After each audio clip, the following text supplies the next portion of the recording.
Sovereign guarantee இல்லைனாலே எல்லாரும் ஓடி போய் வாங்கிடுவாங்க.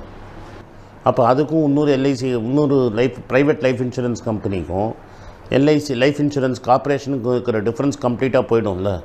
அதெல்லாம் கிளாரிஃபை பண்ணாமல் சும்மா நான் விற்க போகிறேன்னு எதுக்கு வீணாக ஒரு பட்ஜெட்டில் அனௌன்ஸ் இதெல்லாம் நீங்கள் முடிவு பண்ணி பார்லிமெண்ட்டில் மாற்றி எல்லாம் பண்ணப்பறம் அடுத்த பட்ஜெட்டில் சொன்னீங்கன்னா நியாயம் இருக்குது.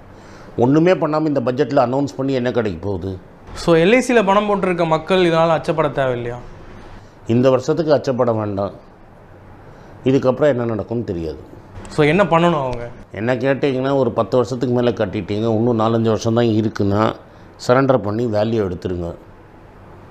இந்த 3லேருந்து 10 வருஷம் கட்டிகிட்டு இருக்கிறவங்களுக்கு தான் பெரிய ரிஸ்க்கு. புதுசாக எல்ஐசியில் பாலிசி போடாமல் இருக்கிறது நல்லது. ஆனால் சமீப 6 வருஷமாக என்ன பண்ணிகிட்ருக்காங்கன்னா, எல்ஐசி இவங்க கவர்மெண்ட் 60 வருஷத்தில் எவ்வளோ இன்வெஸ்ட் பண்ணாங்களோ அது 5 வருஷத்துலேயே சிக் கம்பெனிஸில் இன்வெஸ்ட் பண்ண வைக்கிறாங்க. அதனால தான் நான் பல வீடியோக்களில் என்ன சொல்லியிருக்கேன்னா, எல்ஐசியில் பணத்தை எடுத்துருங்கன்னு. ஜீவன் சரல்னு ஒரு பாலிசியில் சொன்ன அமௌண்ட்டை கொடுக்காமல் தகராறு பண்ணி ஒரு Bombay based NGO supreme court வரைக்கும் பெட்டிஷன் போட்டாங்க. அது மட்டும் இல்லாமல் ஒரு 4-5 பேர் கன்சியூமர் கோர்ட்டில் பெட்டிஷன் போட்டு சேர்மனை வர வச்சுட்டாங்க. சேர்மன் கோர்ட்டுக்கு வராமல் இருக்கிறதுக்காக இவங்க ஃபுல் பெனிஃபிட்டை செட்டில் பண்ணிட்டாங்க.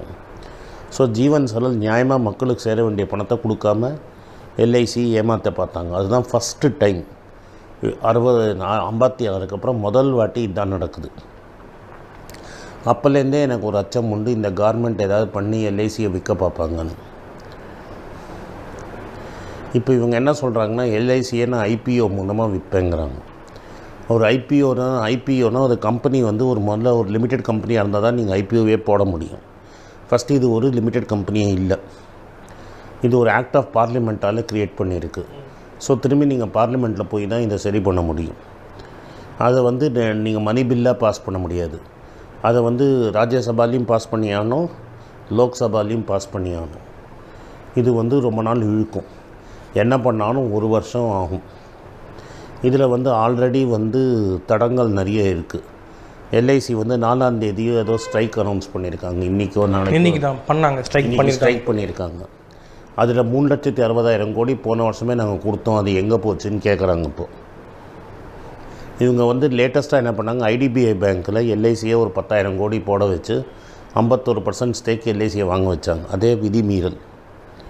அதுக்கப்புறமும் அந்த பேங்க் நட்டம் பண்ணிகிட்டே இருக்குது. முதல்ல 4,500 கோடி அது 61 ரூபா இருக்கிறச்ச போட்டாங்க. திரும்பி இன்னும் 4,500 கோடி 28 ரூபாவில் போட்டாங்க. இப்போ என்ன சொல்கிறாங்க, ஐடிபிஐ நாங்கள் விற்க போகிறோம். அதே மாதிரி நம்ம திரும்பி பேச போகிறோம். கவர்மெண்ட் அவங்க டேக்ஸ் கோடு, பர்சனல் டேக்ஸ் கோடை மாற்றிருக்காங்க. அதில் savings compulsory, section 80C savings கம்பல்சரியாக இருக்கும்.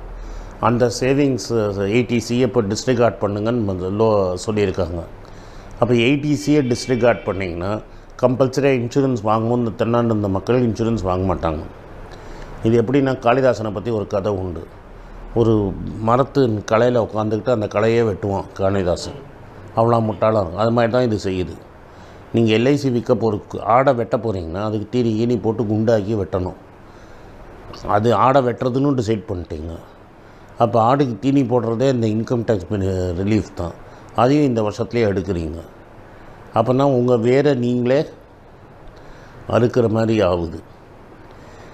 இது மட்டும் இல்லாமல் எல்ஐசி நிறைய ஸ்டேட் கவர்மெண்ட்டுக்கு, எல்லா ஸ்டேட் கவர்மெண்ட்டுக்கும் பெயில் அவுட் எல்ஐசி தான் பண்ணியிருக்கு. பெயில் அவுட்னால் என்ன சொல்கிறேன், இப்போ டான்ஜெட்கோ நம்ம இதெல்லாம் லாஸ்ட்டில் போகுது. கமர்ஷியல் பேங்க்கெல்லாம் லாஸ்ட்டில் போகிற இடத்துக்கு கடன் தர மாட்டாங்க. இது மாதிரி Tamil Nadu state government paper, UP government paper எல்லாத்தையும் எல்ஐசி தான் வாங்கி வச்சுருக்கு. யாருக்குமே தெரியாது எவ்வளோ பேப்பர் அது வாங்கி வச்சுருக்குன்னு. நீங்கள் லிஸ்ட் பண்ண போகிறீங்கன்னா சிதம்பரம் ரகசியம், அந்தர்கிய ரகசியம் கவர்மெண்ட்டுக்கு இருக்கிறதெல்லாம் எடுத்து வெளில வைக்கணும். அப்போ யார் திவாலி இல்லைன்னு இன்னும் பெரிய தலைவலிலாம் வரும். எல்ஐசி இன்றைக்கி ப்ளே பண்ணுற role very important role. RBI, SEBI, IRDA மாதிரி செபி இன்னொரு யூனிக் ரோல். இது எல்ஐசி ஒரு யூனிக் ரோல் ப்ளே பண்ணுறாங்க. கவர்மெண்ட்டுக்கு ட்ரெஷரர் மாதிரி. அதாவது கவர்மெண்ட்டுக்கு எப்போல்லாம் ஆபத் பண்ண மாதிரி காசு வேணுமோ அந்த சமயத்தெல்லாம் இவங்க தான் காசு கொடுப்பாங்க.